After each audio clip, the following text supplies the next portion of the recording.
C'est en 1972 que l'homme a fait son entrée dans la sphère journalistique en travaillant d'abord pour les journaux en Abitibi-Ouest.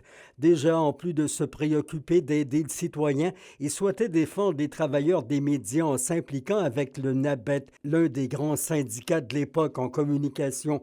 Une implication qu'il a occupée aussi avec la CSN jusqu'à la fin de sa carrière à l'an 2000 avec le syndicat de Radio-Nord. La télévision régionale lui a fait signe avant les années 80 où il y a rejoint Claude Lévesque. Comme on disait dans le métier, s'il voyait dépasser la queue d'un lièvre, vous pouviez être certain qu'il était pour déterrer le lièvre au complet assez rapidement. Je l'ai vu faire ça dans la même journée avec un reportage en fin de journée. Un bagou dont se rappellent aussi les plus jeunes qui ont appris les trucs du métier nécessaire de Jean-Marie Gilbert. Jean-Marie a été un journaliste engagé. Euh, il a brassé la cage à plusieurs reprises des autorités, des gens qui étaient en instance de décision. C'était important pour lui. Et il y avait un style assez corrosif. Sur le terrain, on ne l'a pas oublié. Je crois qu'il a fait un très bon travail pour l'Abitibi-Ouest, la région complète, là, Témiscamingue aussi. C'est un perfectionniste. C'est un perfectionniste, puis il allait au fond des choses. Il était reconnu quand même. Ça. Ah oui, c'était quelqu'un de bien. Vous aimiez ce qu'il faisait? Oui, monsieur. Bien, il était professionnel, il était toujours bien préparé, des dossiers assez étoffés, bien renseignés.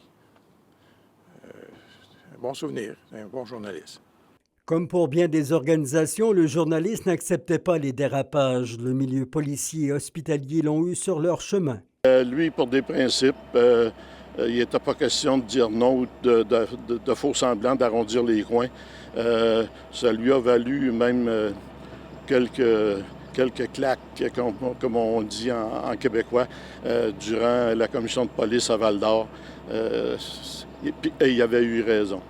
Avec lui, les téléspectateurs ont pu être témoins privilégiés de grands pans de l'histoire, dont l'effondrement de la mine Balmoral à Louvicourt il y aura 45 ans, le printemps prochain. Parfois, on trouvait, nous autres, ces jeunes collègues, qui poussaient le bouchon un petit peu loin, mais c'était son style et il était apprécié d'une bonne part de la population. Il y avait toujours la rigueur. Par contre, il était exigeant pour lui-même, il était exigeant pour les autres, mais il savait quand même montrer des choses à des nouveaux. Et il l'a fait avec bien du monde qui sont rendus ailleurs et qui ont eu des belles carrières. Alors, non, moi, je suis bien content de l'avoir eu dans ma vie.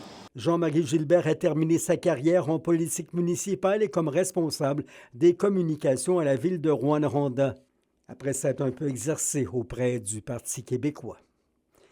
Yvon Moreau pour RNC Média.